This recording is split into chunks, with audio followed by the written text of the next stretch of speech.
यहाँ पर आपको स्क्रीन पे नज़र आ रहा है, मैंने टाटा सिल्वर ईटीएफ खोला हुआ है।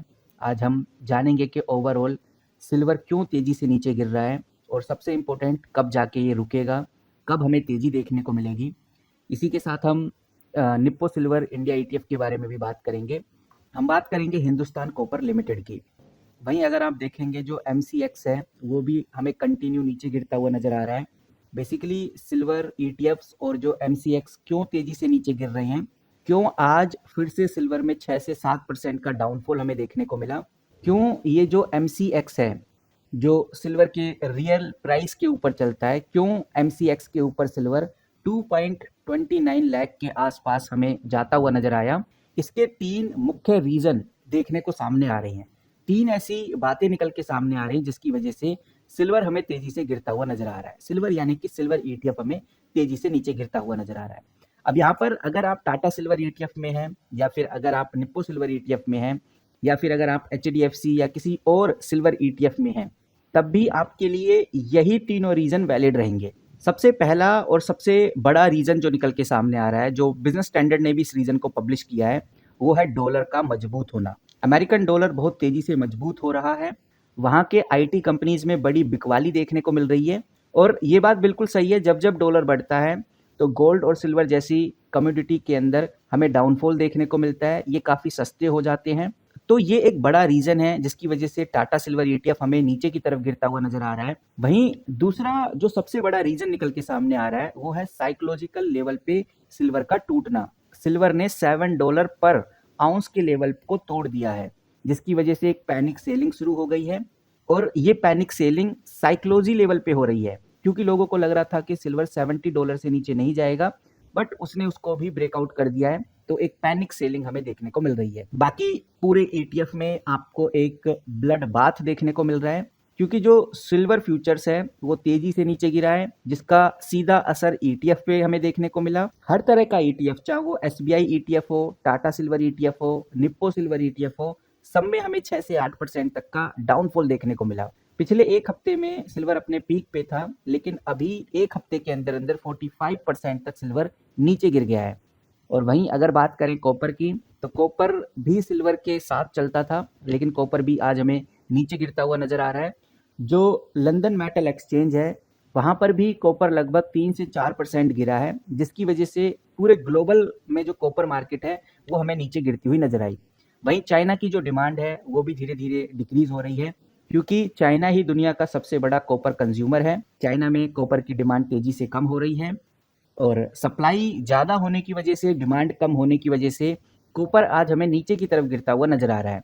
वहीं गाइस प्रॉफिट बुकिंग तो चली रही है। प्रॉफिट बुकिंग हमें हिंदुस्तान कॉपर में भी देखने को मिल रही है, क्योंकि पिछले कुछ महीनों में हिंदुस्तान कॉपर ने बहुत भारी ग्रोथ दिखाई थी, बहुत अच्छा खासा जंप किया था, तो उसका असर प्रॉफिट बुकिंग में आज हमें देखने को मिल भी रहा है। अब यहाँ पर जो सबसे इंपॉर्टेंट है कि अब आगे क्या होने वाला है, 9 फरवरी के बाद क्या होगा, तो सबसे जरूरी है सिल्वर और कॉपर दोनों अभी नो मैन लैंड जोन में है, यानी कि यहाँ अभी और प्राइस नीचे जा सकता है। और सिल्वर ईटीएफ जब तक नीचे जा सकता है जब तक कोई स्ट्रॉन्ग सपोर्ट ना मिले।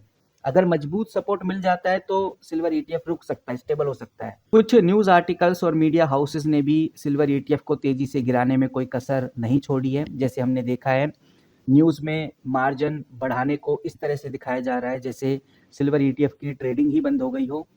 बताया जा रहा है कि एमसीएक्स ने मार्जिन बढ़ा दिए हैं, जिसकी वजह से ट्रेडर्स फंस गए हैं।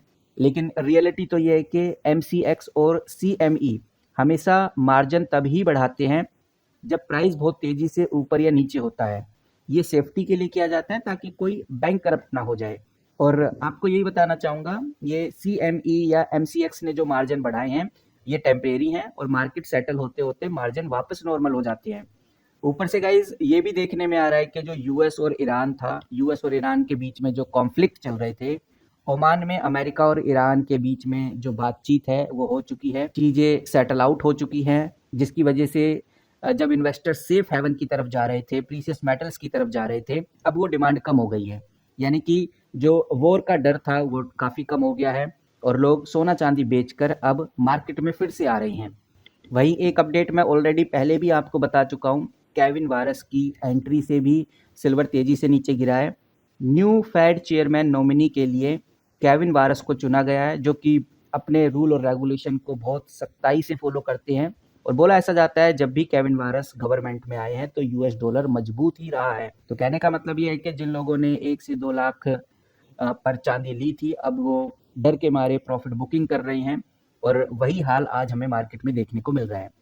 तो ओवरऑल अगर कंक्लूजन पे आए तो ये चीज़ ध्यान रखकर चलिए, जब भी मार्केट फॉलिंग नाइफ यानी कि गिरते हुए चाकू जैसा हो तो उसे पकड़ने की कोशिश या जल्दी मत करिए। जब तक बॉटम कंफर्म नहीं हो जाता, जब तक प्राइस एक जगह रुक नहीं जाता, जब तक प्राइस बेस नहीं बना लेता, दो तीन दिन तक उस प्राइस पॉइंट पे जब तक कोई भी ईटीएफ स्टेबल नहीं रहता, तब तक उसको पकड़ने की कोशिश मत करिए। ये चीज़ ध्यान रखिए। और टाटा ईटीएफ अभी कंटिन्यू नीचे ही गिर रहा है और टाटा ईटीएफ छोड़ो, जितने भी ईटीएफ हैं वो हमें कंटिन्यू नीचे गिरते हुए नजर आ रहे हैं और अभी पकड़ने की कोशिश करना गलत होगा जब तक ये चीज़ स्टेबल नहीं हो जाती।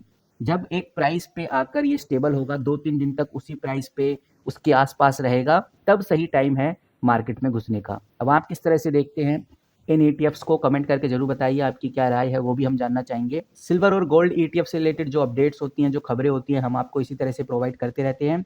चैनल के साथ बने रहिए, मिलते हैं किसी नई वीडियो के साथ, तब तक के लिए take care and good bye.